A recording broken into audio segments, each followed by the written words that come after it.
Well, thank you all for having me today. I'm having a little like a cold for about a week now, so in case I start like dropping out, just then bear with me. I have enough water here, and I have my pocket full of lakriets. Unfortunately, I'm from the Netherlands, and we have drop there, so I don't know if you ever been in the Netherlands, and they have this amazing pastilles that you can just take whenever you feel like you need one. I'm trying to find something similar in Berlin. Didn't work out so far yet.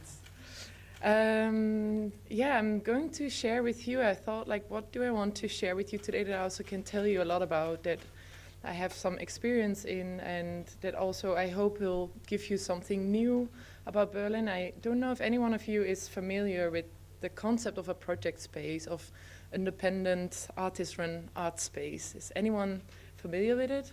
I see one, two, a little bit. Yeah, great. So I'm originally from the Netherlands. I studied and lived in Rotterdam for quite some time. And I moved to Berlin about 7 years ago for the first time to work with Bpigs. Bpigs is Berlin Independence Guide. It's an art platform, online and offline, as a calendar promoting mostly project spaces, but also galleries, museums. So it has a whole program about what's going on. So in case you would like to know what's going on in the Berlin art scene, then have a look on the website. It has like ongoing listings of project spaces and so on. After Bpigs, I moved back to Rotterdam, and then I moved to Stockholm to work for Supermarket Art Fair. And Supermarket Art Fair is existing for quite some time now, and they founded and started it as a contra, like against the commercial art fair, which is called Market in Stockholm. And Supermarket Art Fair is developed by a group of 3 to 4 artists, and they invite project spaces to participate in the fair. So it's not necessarily like it's not a regular art fair. It's more like it's really focusing on experimentation. It's about networking, and what's also different with any other commercial art fair is that they all pay for their booth, but like with less money than, for example, Art Basel or Art Berlin. And what's kind of interesting there is the exchange. So project spaces can participate. They have a program, some sort of speed dating in between as well. And it's really about encouraging the independent art scene. So the time I was there in 2013, there were 18 project spaces from 40 different countries in total. So this was quite a lot, and it was really nice to see how people were networking and getting to know each other, and also hearing about, even though a project space is kind of I would say, global theme, a global concept, then still it is like different for everywhere we are. And I want to talk today a bit about the Berlin project space art scene. And so after I quit for Bpigs, working for Bpigs last year, July, to start my own magazine, which is called Texture Magazine. I'm doing this partly next to curating and art writing, and having some other jobs to survive. And Texture is an art platform focusing on art writing. We noticed there's a lack of art writings in Berlin, and we wanted to create a different way of writing about art. So it can be poems, it can be photos, it can be a video, and we have interviews and we do essays. And the first issue was about hospitality. I think this is a really interesting topic in relation to Berlin and the Berlin-based art scene, and especially also that it's not always hospitable for everyone. So there was a great exhibition in Savvy Contemporary Art Space, was about hostility. And so we discussed this in the issue, and the next one will be about branding the art world. So we talk a lot about the structures within the art scene. So I want to I want to explain a bit more the concept of a project space, and also what it does to Berlin, and how it can also affect politics, how it also affects gentrification, or maybe can be a counter for gentrification. And I will do this. I give a short background, how it developed in Berlin. I will also tell you a bit more about the definition, because I just now hop immediately in in the concept of it, and then I want to discuss both the values and the developments. And if you have any questions in between, feel free to raise your hand. And if I move too quick, or just feel free to interrupt me. Also, without raising your hand, just throw it at me. So the project space, I don't know, it's very hard to read, huh? No worries. I will just move to the... so there are different words for a project space. Now I say project space, but it can also be an artist-run art space. It can be an off space. It can be independent project space. What basically is that it's a group of artists coming together to build a space. And a space can be an exhibition space, can also be like a library or an apartment. And it's a place where people can experiment with different forms of art. So Laden für Nichts was one of the first project spaces in Berlin. It was during the Berlin Wall. So the Berlin Wall is kind of a really important aspect of the project space scene here, I would say. It was in a moment when East and West were divided, that there was in the East and West, there were both like, there was space, there was room, and there was room for experimentation, and people wanted to try things. They wanted to be against the government. They wanted to show some arguments, and they built communities. And there's a difference. So this was, Laden für Nichts was in the West, former West, and they were more community-based practice. This is the current KW Institute. So before there was Gemeiner Kunstverein, was situated in the same building. So I don't know if any one of you know KW, and you can recognize a little bit like how it was before. And this was also, actually was before, it was during the Berlin Wall. And what's interesting is what happened there is that people were angry, and at the same time they were also free, and they wanted to express this.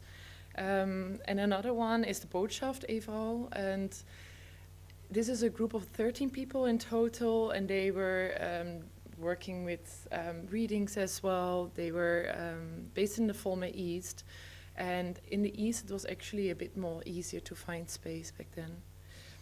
Then I want to tell you a bit more about the definition. And before I continue here, I want to after the Berlin Wall fell down, what happened is there was a lot of free space, and all people were moving to Berlin, and a lot of artists came here from everywhere, and it would actually reduce space, and there were like not as many spaces as before. So people were it was harder to find a place, and especially in the West, a lot of people moved to the West. And in East Germany, a lot of people actually still found places. And this is, for example, also from the Gemeiner Kunstverein there. So this was a big part, I would say, in the development of the concept of a project space. So an off space, a project space, I have written down a few words that are kind of important in understanding this concept. It's non-profit, which means it has no commercial focus. It's community-based. Very often there are several artists involved, but they work with the area, they work with the kids, they work with the people surrounded in their project space. They do this through collaboration. It's not only showing art, they also have workshops. They have several screenings. It can be all sorts of forms that you not necessarily consider as art. I would later give you an example of like a project space that also created a fake Botschaft, a fake embassy, in discussing political stories, political interest from Berlin. It's a lot about like having an exchange with the audience, with the people from the neighborhood, so it's entering into dialogues. It's very site-specific in the sense that it's taking place in a certain area, and they work very often with the people from the neighborhood and invite them in the place to do something, and they invite artists to create something for the community there.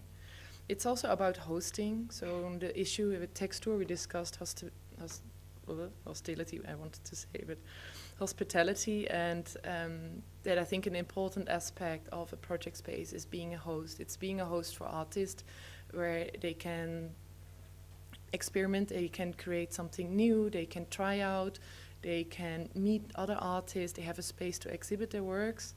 It's important for many artists, I would say, that they are being seen, and it's hard to come into a commercial gallery.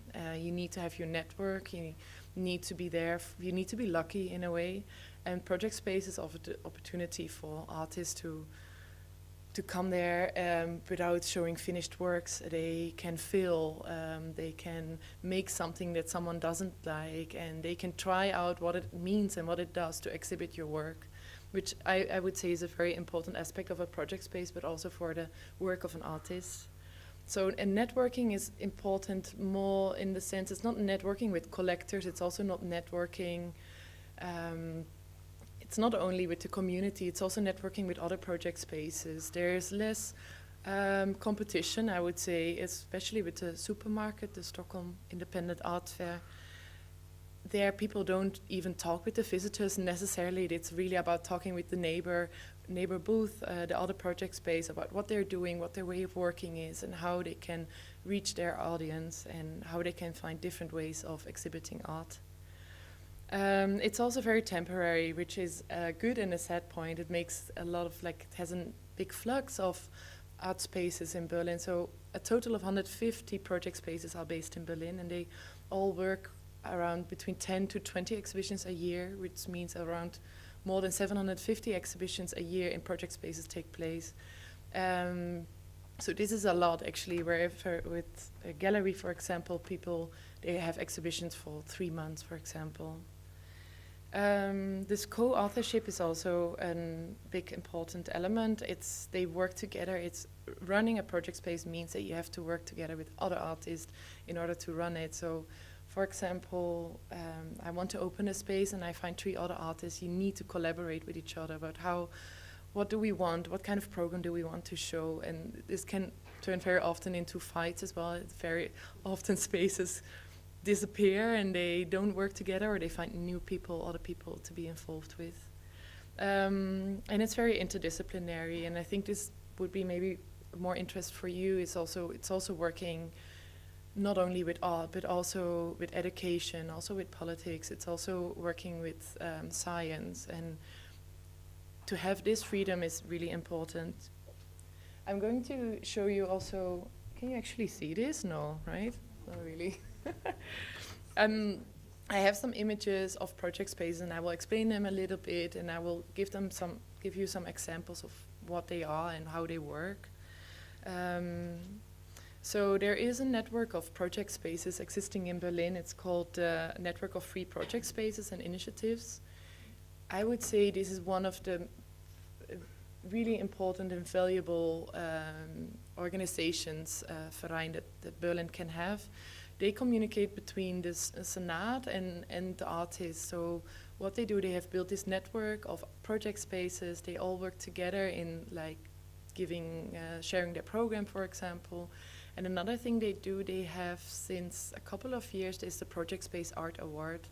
And for each year they award 20 project spaces, and each receiving 37,000 euros for 1 year. And for a project space, so let's say it's a lot, but at the same time it's also not so much. If you consider for an exhibition in a museum, it would easily cost around 50,000 to 80,000 euros.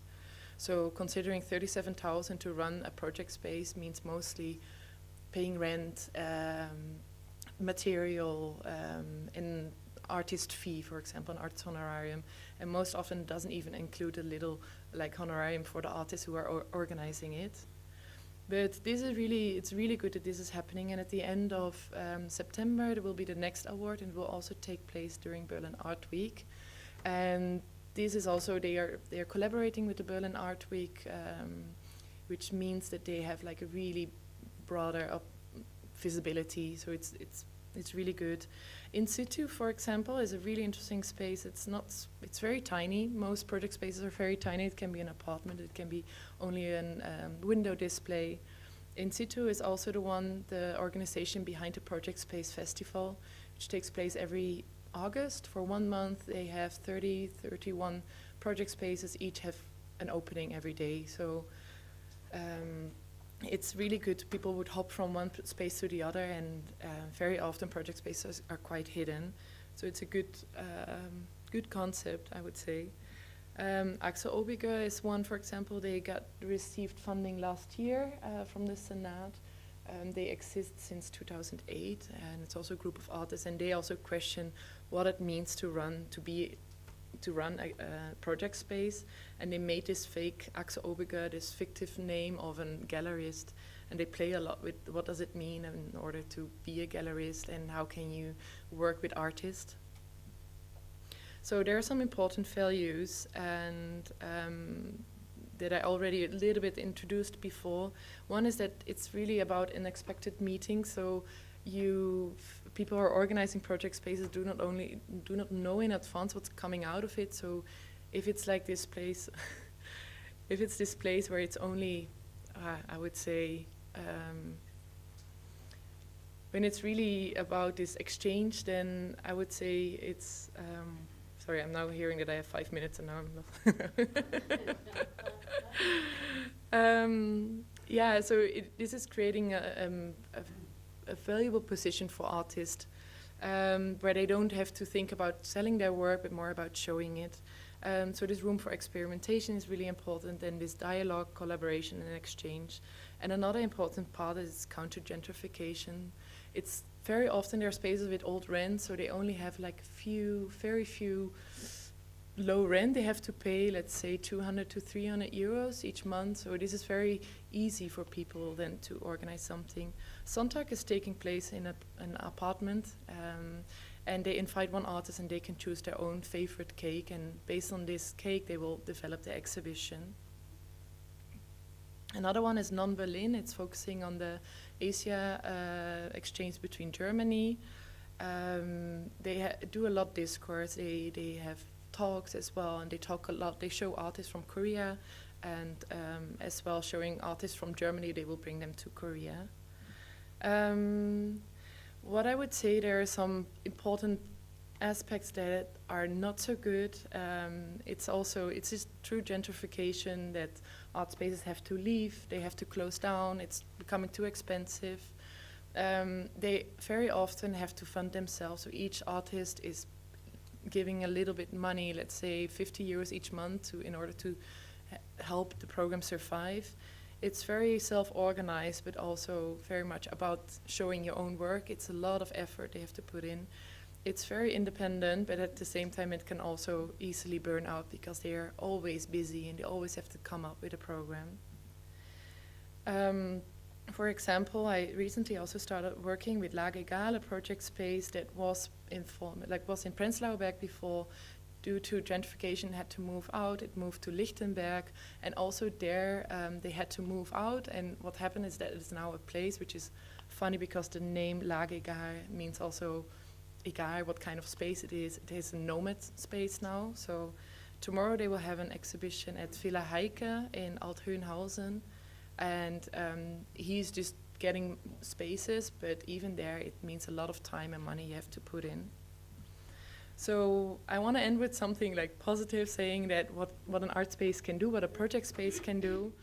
It's really about unlearning, I would say, commercial approaches. It's against commercialization, against capitalism. It's offering a lot of space for artists to show their work, to experiment.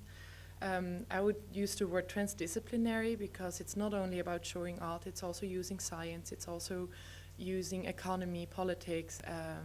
I would say whenever you have an idea for a talk, a workshop, or a program, I would say it's a perfect place to do it in a project space because it's very easily accessible for neighbors, but also for people in Berlin.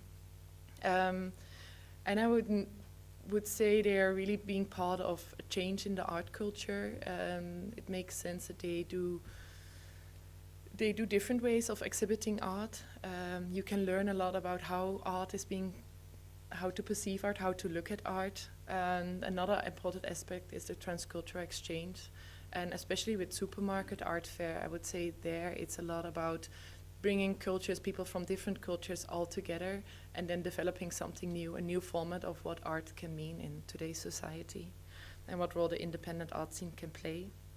Another one's Sonotheca in Neukölln. They have a lot of workshops, so you can't see it so well, but it's a window display, and outside it's used styrofoam.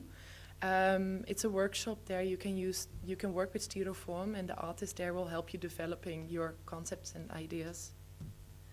And Kinderhoek and Caracas, it's another example of like they test a lot, like they work with the boundaries of art, what art means, and how they can display art. So I would like to leave some room as well for any questions. I feel like I've been rushed you through it, so feel free to let me know if there's any questions or you'd like to know something more about anything. Yes. So have them understood some friends of mine, like that Berlin is quite conducive for especially young artists because of the price compared to other German cities, and then of course compared to other European capitals, and also the interest for the art scene here with just the people living in Berlin. But from your experience, like being in the Netherlands, being in Sweden, and being here, do you see that because of the rising prices of apartments, for example, or just space in general, do you see that there's kind of a shift now in Berlin to leave and go somewhere else? Or in your mind, what was your kind of most conducive art space? Do you think it's still Berlin or another place that you've been? Yeah, interesting question, because I moved away from Rotterdam at the moment when Rotterdam became really popular. And somehow in Rotterdam, what happened there is there became a lot of free space as well for artists, and they were really interested in creating something. So, and in Berlin, in contrary, it actually reduced and it became less. So I am now like moved here officially 4 years ago, and I came maybe too late already to experience like the proper freedom. I would say it's Berlin, it's still the city with the most opportunities, like also especially when related to lower rents. It's still lower than, for example, London, or maybe thinking about a Paris or an Amsterdam. Yeah, it's also going up, and I'm afraid that this will change. It will change in a really bad way. It might also mean there are less spaces, less project spaces, and people have to close down. And to be honest, I don't know if this is always really bad. I also think sometimes an overload of exhibitions can also have a bad impact on what art does to a society. But it does mean that people have less space for experimentation, and consider that Berlin has over 20,000 art creatives. It's a lot, so they also need a space to show their works. I would still say that Berlin more, especially Stockholm, I would totally leave Stockholm out. It's too expensive there.